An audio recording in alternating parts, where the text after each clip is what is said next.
हम युवा तक पहुंचेंगे, हम युवाओं के मुद्दों पे खरे उतरेंगे, हम रोजगार पे रहेंगे, महिला सुरक्षा पर रहेंगे। और जिस तरह से ये महंगाई है, कमर तोड़ महंगाई है जो गरीबों को सता रही है, हम इन मुद्दों को भी जब अब सरकार में आते तो खत्म करने का काम करेंगे। कहते हैं बेटी बचाओ बेटी पढ़ाओ, लेकिन आप बताइए कहाँ बेटियाँ बचाई जा रही हैं और कहाँ बेटियाँ पढ़ाई जा रही है। शिक्षा ध्वस्त, बलात्कार बढ़ते जा रहे हैं। यूपी के अंदर आए दिन आप देख लो, हर एक मिनट में कितने बलात्कार हो रहे हैं। अमित शाह डर के मारे बौखलाहट में यहाँ पर रोड शो कर रहे हैं आज की डेट में, आपको पता होगा। जैसा कि पूरे उत्तर प्रदेश की महिलाओं को शिक्षा, दीक्षा, रोजगार देने का कार्य प्रियंका गांधी जी के नेतृत्व में महिला शक्ति इस बार करने वाली है। गृह मंत्री अमित शाह को रोड पर उतरना पड़ गया। ये डर है, ये बौखलाहट है कि लड़की हूँ लड़ सकती हूँ। प्रियंका जी ने महिलाओं को और पुरुषों को बराबर का सम्मान। नमस्कार, मैं शिवम चौहान और आप देख रहे हैं एनसीआर मीडिया। फिलहाल हम मौजूद हैं दादरी में और आप मेरे साथ देखेंगे कि कांग्रेस के कुछ लोग मौजूद हैं जिनसे कि हम बात करेंगे। सर, क्या नाम है आपका? मेरा नाम मुकेश राय है जी, और हम लोग अभी दादरी विधानसभा में हैं और दीपक भाई चोटीवाला जी यहाँ से चुनाव लड़ रहे हैं, जो कि अभी बहुत ही मजबूत स्थिति में है।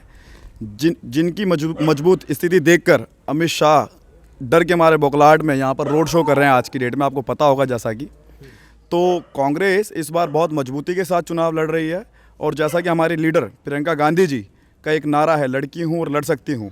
और हम लोगों ने टिकटों में भी 40% जो इनको महिलाओं को आरक्षण दिया है, और हमने जो कहा हमने वो वादा भी निभाया है। और हमारे जो मैनिफेस्टो में जो वादे हैं हम उसको भी पूरा करने जा रहे हैं जैसे यूपी में सरकार बनती है हमारी। बाकी हम जनता के मुद्दे पे खड़े हैं, और जो महिला सुरक्षा है जो कि यूपी के अंदर बिल्कुल ध्वस्त है आज योगी जी की सरकार में, हम उस पर भी काम करेंगे। महिलाओं को भी सुरक्षा देंगे, महिलाओं के सम्मान में काम करेंगे, युवाओं को रोजगार देंगे। जो बेरोजगार युवा हैं उनकी आवाज़ उठाने का काम करेंगे। अभी आपको पता होगा पटना में, बिहार में, और ये अपना लखनऊ में क्या हुआ इन युवाओं के साथ, इलाहाबाद में क्या लाठीचार्ज में किस तरह से युवाओं को पीटा गया है। बेदर्दी से उनके रूम से निकाल कर उन पढ़ने लिखने वाले युवाओं को रेलवे की परीक्षा में जो धांधली हुई, वो अगर आवाज़ उठा रहे थे, उनकी आवाज़ को कुचलने का काम किया है। इस तरह की तानाशाह सरकार को हम लोग सरकार आते ही इनको जेल भी भेजने का काम करेंगे, जिन्होंने युवाओं के साथ अन्याय करने का काम किया है।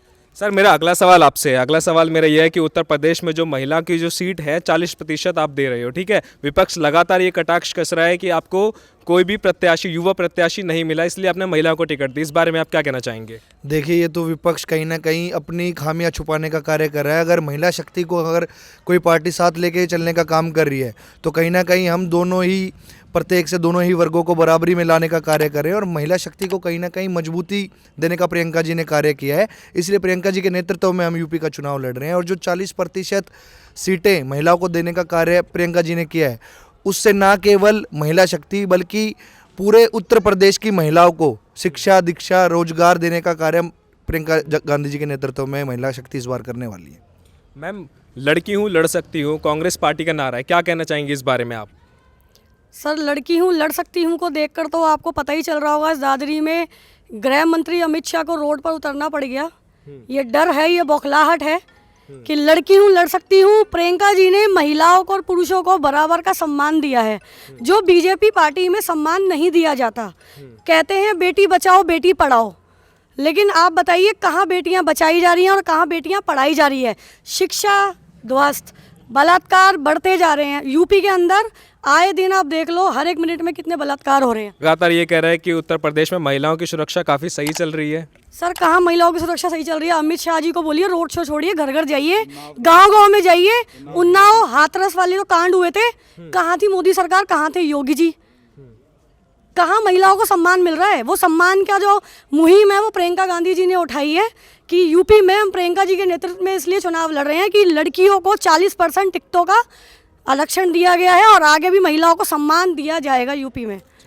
सर, रोजगार को लेकर आप क्या कहेंगे? जो दीपक भाई चोटीवाला युवा उम्मीदवार है, इनको पहले ही जो संकल्प यात्रा है वो संकल्प है, वचन है कि युवाओं को रोजगार देना है। सबसे ज़्यादा कारखाने लगाने, फैक्ट्रियाँ लगाने हैं, ज़्यादा से ज़्यादा युवाओं को जितनी पोस्ट खाली है उन पर भर्तियाँ करनी है। तो ये जो युवा उम्मीदवार ना, जो आप कह रहे थे कि इनको युवा उम्मीदवार नहीं मिल रहे, मैं आपको बताना चाहता, ऐसा मैंने नहीं कहा, विपक्ष का कहना है। तो जो विपक्ष कह रहे थे उनको ना बताना चाहिए, जो दीपक भाई है ना, ये युवा है। इस जैसे कितने युवाओं को यूपी में टिकट दी गई है कांग्रेस की तरफ से, और जो युवा प्रति जो नोएडा से लड़ रही है वो भी युवा है, पंकड़ी पाठक जी वो भी युवा है। अब जो विपक्ष कह रहे हैं ना युवाओं ने थे लड़कियों को दे दी 40% आरक्षण दिया, तो उनको देखना चाहिए जितने युवाओं को हमें टिकट दिया, कांग्रेस पार्टी ने टिकट दिया, किसी ने भी नहीं दिया इतनी टिकट। तो जी। मैम क्या लग रहा है आपको उत्तर प्रदेश में किसकी लहर है इस बारी?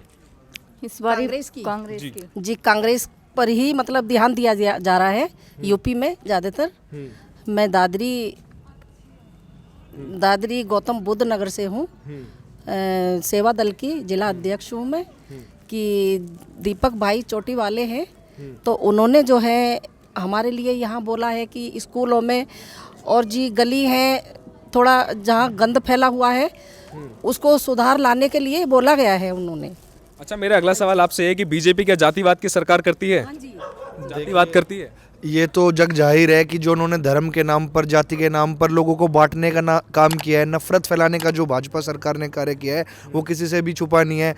कहीं ना कहीं उन्होंने इसे अपना एक मुख्य रूप देकर, जाति धर्म को मुख्य रूप देकर चुनाव लड़ने का कार्य हमेशा हर, न केवल उत्तर प्रदेश में बल्कि हर राज्य में भाजपा सरकार ने धर्म और जाति के नाम पर वोट बैंक बढ़ाने का अपना कार्य किया। पर जनता इस बार समझदार है। जनता महंगाई को देखते हुए, बेरोजगारी को देखते हुए इस बार वोट की चोट भाजपा सरकार को देने का कार्य करेगी। और जहाँ तक है, प्रियंका गांधी के नेतृत्व में कांग्रेस बहुत ही अच्छे नंबर लेके आएगी और सरकार बनाने का कार्य कांग्रेस पार्टी इस बार उत्तर प्रदेश के अंदर करेगी। अच्छा, इस बारी क्या लगता है कितनी सीट लेकर जाएगी कांग्रेस पार्टी? देखिए, कुछ भी कहना बहुत ही ज़्यादा जल्दबाजी होगी।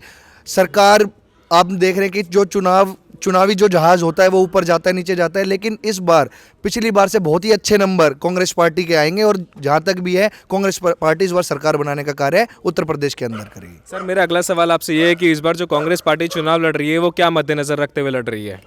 हमारा जो मुख्य कार्य रहेगा इस चुनाव में, हम युवा तक पहुंचेंगे, हम युवाओं के मुद्दों पे खरे उतरेंगे, हम रोजगार पे रहेंगे, महिला सुरक्षा पर रहेंगे।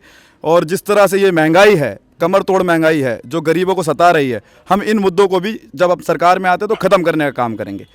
अच्छा, महंगाई का जिम्मेदार आप किसको मानते हैं?